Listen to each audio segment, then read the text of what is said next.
Selain meminta doa kepada orang yang saleh, maka doa juga lebih mudah dikabulkan di saat-saat darurat, iaitu salah satu sunnahnya adalah ad-doa ma'at tawassul bisalihil a'mal.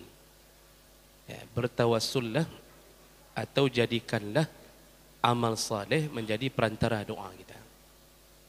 Itu kalau kita sudah benar-benar mengharapkan sesuatu dari Allah, maka jadikanlah amal saleh yang pernah kita lakukan dan yang kita yakini itu yang paling kita banggakan di hadapan Allah, sebutkan dalam doa, lalu mohonlah apa yang kita minta. Jadi jadikan amal saleh itu perantara antara kita dengan Allah. Dan ini disebutkan oleh Nabi ya, dalam kitab Riyadhus Shalihin. Imam An-Nawawi itu menyebutkan tentang Nabi mengutip hadis yang menyebutkan tentang 3 orang Bani Israel yang terkurung di dalam gua. Jadi 3 Bani Israel pulang mencari nafkah karena hujan, lalu masuk ke satu gua untuk berteduh. Tiba-tiba jatuhlah batu yang menutup pintu gua. Itu hadis Bukhari Muslim. Dan kemudian mereka putus asa karena batunya terlalu besar, tidak bisa keluar. Sedangkan mereka harus pulang. Anak istri masih di rumah. Karena tidak ada harapan lain, waktu itu tim SAR belum ada. Lalu kemudian HP tidak ada, jadi tidak bisa call 999, ya, juga tidak bisa lakukan apapun. Untuk meminta tolong tidak bisa memberi kode Morse atau apa saja. Maka satu-satunya harapan mereka mengatakan sesama mereka, innahu la yunajjikum min hazihi as-sakhrah illa an tad'ullaha bi salihi a'malikum.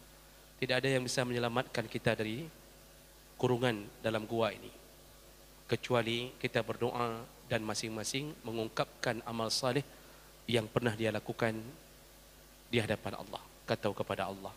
Maka mulailah satu-satu berdoa dengan mengungkapkan amal salehnya. Dia fikirkan amal saleh yang paling hebat yang Allah lakukan apa? Yang dia lakukan untuk Allah apa? Maka orang pertama berdoa ya, dan menceritakan baktinya kepada orang tuanya. Dia mengatakan selalu, ya Allah, aku punya kambing, punya unta yang kuperas susunya.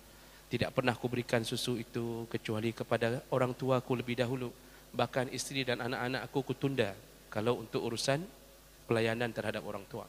Sampai pada suatu malam, ya Allah, anak-anakku meminta susu dan orang tuaku tertidur. Ya. Tapi aku tidak ingin memberikan susu itu kepada anak-anakku.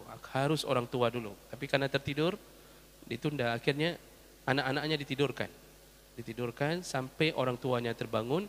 Orang tuanya lah lebih dahulu. Jadi dia korbankan anak dan istrinya demi untuk memberi susu itu ke orang tuanya. Di situ kemudian dia menyebutkan, ya Allah, seandainya amal salehku ini engkau terima, maka bukalah pintu gua ini untuk kami, ya Allah.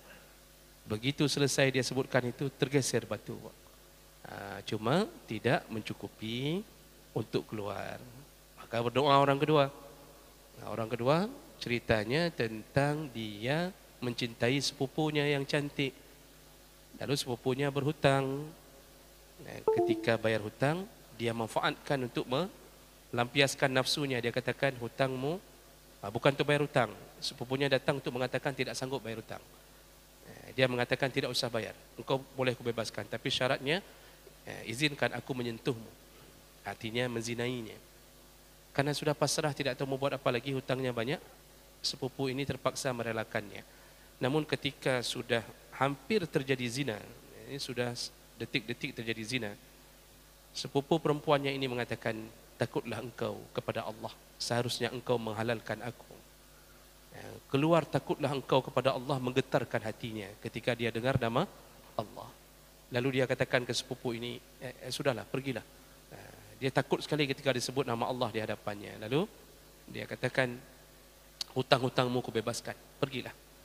Itu muncul rasa takutnya. Dan dia merasa ini amal salehnya yang paling hebat, yaitu muncul rasa takut kepada Allah. Lalu dia katakan kepada Allah, ya Allah, seandainya itu menjadi amalku yang saleh karena takut kepadamu, kalau engkau terima, bukalah pintu gua. Terbuka lagi sedikit, belum bisa keluar badan. Mungkin sengaja karena Allah menunggu doa yang ketiga. Ya. Lalu kemudian orang yang ketiga berdoa. Ketiga berdoa, apa masalahnya? Dia mengatakan, ya Allah, aku punya seorang tukang yang bekerja untukku. Seorang pegawai bekerja untukku. Dan dia pergi sebelum kubayarkan gajinya. Jadi dia menghilang sebelum kubayarkan gajinya. Akhirnya gajinya aku beli kambing. Gajinya aku beli kambing. Karena dia nggak datang-datang.